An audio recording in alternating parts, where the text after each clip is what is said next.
It's a good bounce back win for us today. I thought we started the game with the right tone on the defensive ends. So that was that was by design for us to get. It was supposed to be a routine bounce-back moment. A closed-door evaluation camp in Durham, North Carolina. Roster finalized. Media locked outside. Lights off on schedule. Just another quiet checkpoint for Team USA. Except the lights never went out. By 2 a.m. Saturday morning, insiders were reporting something unusual. Team USA leadership was still inside the facility, locked in an emergency meeting that was never on the itinerary. Not about rotations. Not about strategy. About damage control. Because something happened on that court that wasn't supposed to happen. According to multiple people in the gym, Caitlin Clark didn't just return to the Team USA program. She shattered the internal hierarchy in less than an hour. To understand why this practice caused a meltdown, you have to rewind 18 months. We all remember the 2024 Olympic snub, the debates, the outrage, and ultimately, the gold medal that allowed the old guard to say, "See? We didn't need her." For over a year, the message from the establishment was clear. Caitlin Clark is special, but she's just a piece, not the centerpiece. She needed to wait, pay dues, learn the international game. Then Clark did the one thing nobody expected. She went quiet. No media tour. No public frustration. No flashy January 2025 unrivaled 3v3 league, despite the massive paycheck offered. Instead, she chose training. She spent the entire 2025 WNBA season getting stronger, faster, and more efficient. By playoff time, she wasn't surviving defenses. She was dismantling them. Indiana's deep run silenced nearly every remaining critic. So when Clark arrived in Durham this December, she wasn't the exhausted college phenom anymore. She was a professional who had spent months engineering her game to attack the exact defensive schemes Team USA relies on. The tension began immediately. When players received their gear, Caitlin Clark didn't get her iconic number 22. She was given number 17. To casual fans, it's just a number. Inside Team USA basketball, it's a message. Number 22 is her brand.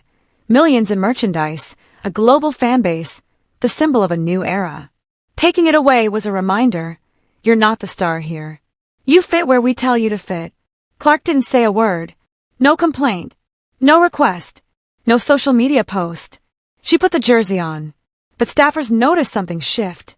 The smiles disappeared. The energy changed. She looked like someone who had just been handed a reason. And then practice started. Warm-ups. Layup lines. Defensive slides. In the gym were the gatekeepers of the program. Sue Bird in an evaluation role, and Diana Taurasi herself. Despite retirement rumors, Taurasi was there, suited up. Whether to test the new generation, or remind them who still control the culture, was clear to everyone watching. Cheryl Reeve split the players into squads. The setup couldn't have been more obvious. Veterans versus the new era. The blueprint was familiar. Physical pressure, forced turnovers, humbled rookies. A system that had preserved the hierarchy for 2 decades. Except this time, the script collapsed. Because Caitlin Clark didn't play along. And everything people are whispering about now traces back to 1:37-second stretch in the second quarter of that scrimmage. A sequence so decisive that it turned a routine evaluation into an emergency meeting that lasted past 2 a.m. And once you hear what happened in those 37 seconds, the panic suddenly makes sense.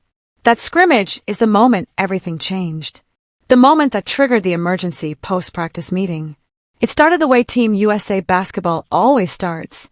The veterans muscled in a hard bucket in the paint. Elbows, contact, grown woman basketball. Classic. They talked their talk, jogged back, and set their half-court defense, fully expecting Caitlin Clark to slow it down, call a play, and fall in line. She did none of that. Clark took the inbound pass and exploded forward. No glance to the sideline. No play call. 3 dribbles to cross half-court. Her defender, an elite, all-defensive team veteran, backed off just a step, respecting the drive. It was a fatal mistake. From nearly 30 feet out, Clark rose up. A shot Cheryl Reeve has openly hated for years. A shot old-school purists still call bad basketball. The ball was through the net before the defender's hand even came up. Silence. Next possession. The veterans tried to answer the old way, force it inside, impose their will. Clark read it instantly. She jumped the passing lane, made the exact defensive read critics said she couldn't make, stole the ball clean, and took off. 2 defenders chased her down on a 2-on-1 break. The smart play. Draw the foul. Hit the trailer. Clark stopped on a dime at the 3-point line. Both defenders flew past her. Another deep 3. Now the gym felt different. Third possession. Frustration set in. The veterans decided to end it. They trapped her the moment she crossed half court. 2 defenders, aggressive, physical. The same trap that has shut down offenses for a decade. Clark didn't panic. She split it with a behind-the-back dribble, sending both defenders into each other, stepped back, and hit a third straight 3. From the logo. 37 seconds. 9 points. And just like that, the entire defensive philosophy of Team USA basketball, structure, hierarchy, seniority, waiting your turn, collapsed in real time. One witness described the gym as funeral quiet. In closed runs like this, there's usually noise. Trash talk. Yelling. Benches exploding when someone gets hot. None of that happened. No cheers. No reactions. Just stunned silence. And according to the leak, Sue Bird stood on the sideline with a clipboard, didn't clap, didn't smile, didn't say a word out loud. She leaned toward an assistant coach and whispered 4 words that may define the next decade of USA basketball. She broke everything. Sue Bird wasn't talking about the score. She was talking about the system. She was talking about the hierarchy. In those 37 seconds, Caitlin Clark proved that the old way, the slow, methodical, inside-out style, wasn't just slower. It was obsolete. It was like watching a typewriter try to compete with a supercomputer.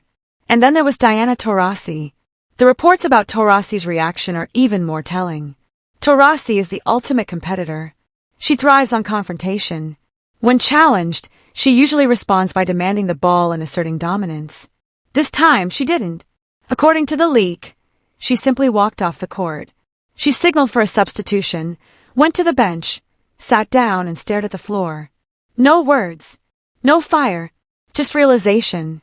For 20 years, Taurasi has been the player who dictated terms, the one who defined how the game was played. But watching Clark shred a double team from 30 feet out forced an uncomfortable truth into the open. The torch wasn't being passed. It was being taken. That's why the meeting was an emergency. Not a debrief. Not a review. An emergency. Because Cheryl Reeve had a problem. Her entire coaching philosophy is built on control, on the belief that the system is greater than the individual. She has long criticized heliocentric offenses. She wants ball movement, equality, and deference to seniority. But what happened in that gym exposed the flaw. The system wasn't elevating Caitlin Clark. It was limiting her. And if they try to force her to run it anyway, they wouldn't just be managing egos, they'd be making the team worse. Taking a Ferrari and insisting it drive like a school bus. The leaked details suggest panic. Because the staff realize they cannot coach Caitlin Clark the way they coach everyone else. And that terrifies people whose power depends on uniformity. The ultimatum is brutal. Suppress her again. Limit her minutes. Force her into rigid sets like in 2024, and they won't just lose games. They'll lose the locker room. They'll lose the future. They'll lose the public. Because the next generation was watching. Players like Juju Watkins and Hannah Hidalgo saw exactly what happened. If Team USA leadership tries to humble Clark now, they risk alienating everyone who comes next. And then there's the elephant in the room. Nike. Nike funds USA basketball. Nike has invested hundreds of millions in Caitlin Clark. In 2024, they stayed quiet when she was left off the Olympic roster. Chemistry mattered. The veteran era was still being sold. That era is over. WNBA viewership in 2025 exploded. Olympic ratings without Clark were good, but not Clark good. Rumors now suggest executives have made it clear Caitlin Clark isn't just on the 2026 World Cup team. She is the team. There's no more earning it. She already did. She is the economy of women's basketball right now. Which means that emergency meeting wasn't just about basketball, it was about pride. And the jersey incident proves it. Giving her number 17 was meant to minimize her. Instead, it freed her. They stripped away the brand, the symbolism, the pressure, and left nothing but the player. And when you remove the noise, she's even scarier. This wasn't the Caitlin Clark who lifts teammates and manages possessions like she does in the WNBA. This was someone playing with a chip that terrified veterans. She wasn't trying to inspire. She was trying to dominate. The leak mentions one final moment that sealed it. Late in the session, Cheryl Reeve stopped play to correct Clark on a defensive rotation, a fair critique. Defense has always been the knock. In the past, a rookie would nod, say, "Yes, coach," and look down. Clark didn't. She met Reeve's eyes, nodded once, and on the very next possession, she directed the offense to attack the exact same defensive gap on the other end. Another bucket. No words. Just a message. I hear you. But I see what you don't. That's the new reality for Team USA. The meeting wasn't about fixing a practice. It was about accepting that the paradigm is broken. For 20 years, this program ran on hierarchy. Wait your turn. Kiss the ring. Play the right way. Caitlin Clark just walked into the gym and ended the era. Durham showed them something they weren't ready to see. That the right way isn't just outdated. It's too slow. The fallout from this camp is going to be massive. A roster shakeup is inevitable. And the whispers about Diana Taurasi sticking around for one more World Cup? Those are likely dead. Not because she can't still play, but because she knows she can't lead this version of a team anymore. You can't lead when the best player on the floor is playing a different sport than you are.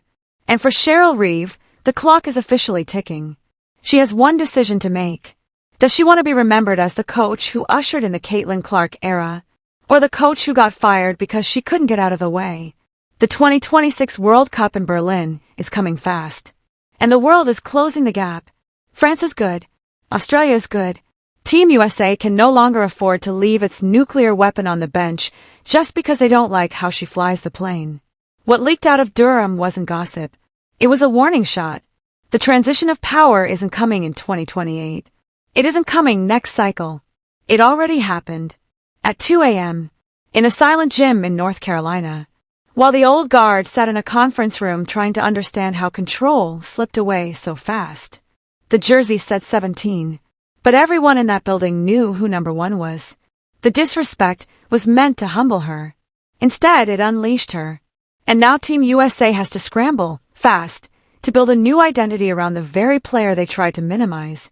The emergency is real. The panic is real. And the Caitlin Clark era has officially begun, whether Team USA likes it or not. But there's one final detail from the leak that says more than anything else. As the players were filing off the court, exhausted and soaked in sweat, a ball boy asked Caitlin Clark to sign his shoes. In a room filled with gold medalists, MVPs, and legends, the kid ran past all of them. Straight to the player wearing number 17. Clark signed the shoes. No smile. No celebration. She slung her bag over her shoulder and walked out, passing the conference room where the coaches were just beginning their emergency meeting. She didn't need to be in that room. She had already said everything she needed to say on the court. So here's the message to the fans. Don't worry about the jersey number. Don't worry about the snubs. Don't worry about the past. What's coming is a version of Team USA we've never seen before. Faster. Louder. And led by the girl from Iowa who refused to wait her turn. That meeting may have been an emergency for the coaches, but for the rest of the world, it was a notification. The silence in that gym was the sound of the old era dying. And the snap of the net, from 30 feet out, was the sound of the future arriving. Loud, clear, and impossible to ignore.